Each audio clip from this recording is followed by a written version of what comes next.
$50 million in diamonds vanished from one of the world's most secure vaults, and the thief left no fingerprints, no DNA, and no one even saw his fate.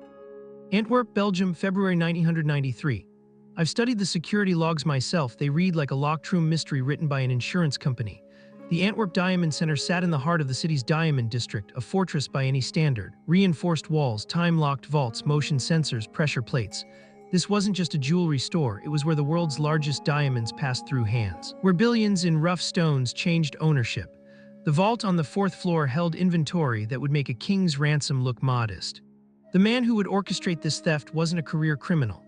Leonardo Notarbartolo, that was his real name, was a jeweler by trade, smooth operator, well-dressed. The kind of man who could walk into any room and belong there. He'd spent months, maybe longer, studying the building, learning rhythms, understanding who came and went. He wasn't planning a smash and grab that would be suicide. This was going to be something else entirely. By early 1993, Notarbartolo had made his move. He rented an office in the same building, a legitimate cover, a base of operations hidden in plain sight. He befriended the staff, learned their names, their routines, their weaknesses. He wasn't gathering intelligence through theft, he was gathering it through charm.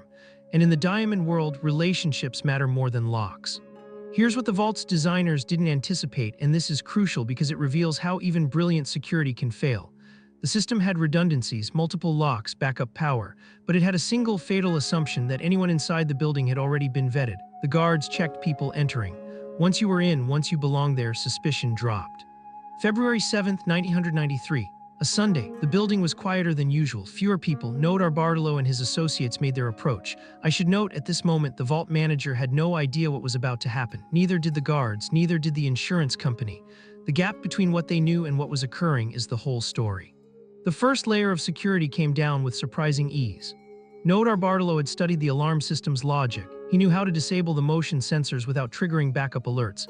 It wasn't magic, it was patience and precision. He'd watched the technicians service the system. He knew the gaps.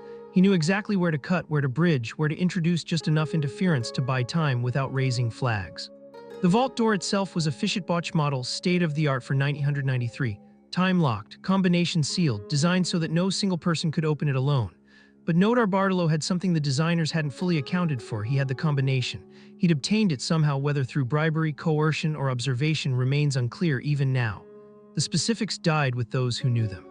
The vault opened. Inside, rough diamonds, polished stones, inventory from sellers across Europe and beyond.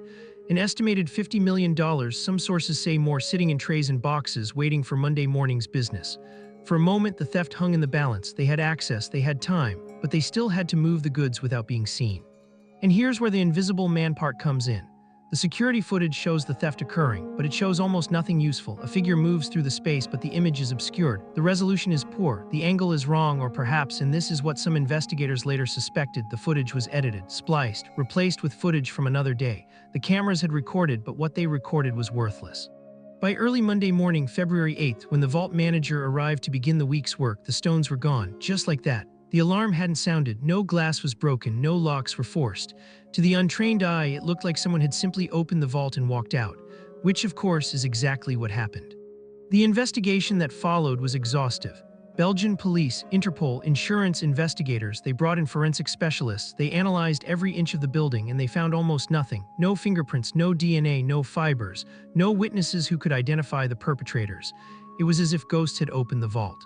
Eventually, suspicion fell on Notarbartolo. He was arrested and Italy weeks later, caught with some of the stolen diamonds still in his possession. His associates scattered across Europe, some were never found, some were arrested. But the full story, the complete picture of how the theft was planned, who helped, where most of the diamonds went, that story remains partly closed even today.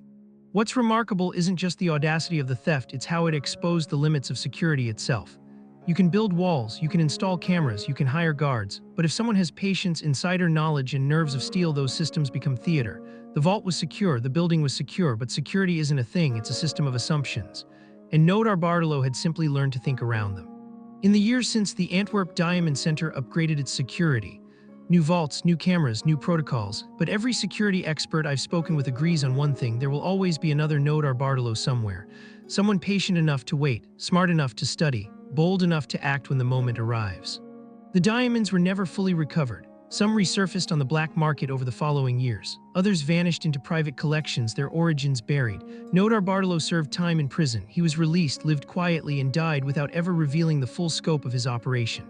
The theft became legend, the perfect crime, or as close to perfect as reality allows. What we're left with is a case study in how intelligence, patience, and understanding of human nature can defeat even the most elaborate mechanical defenses. The Invisible Man wasn't invisible because of technology. He was invisible because he'd learned to see the world the way the security system saw it, and he'd found the blind spots in that vision.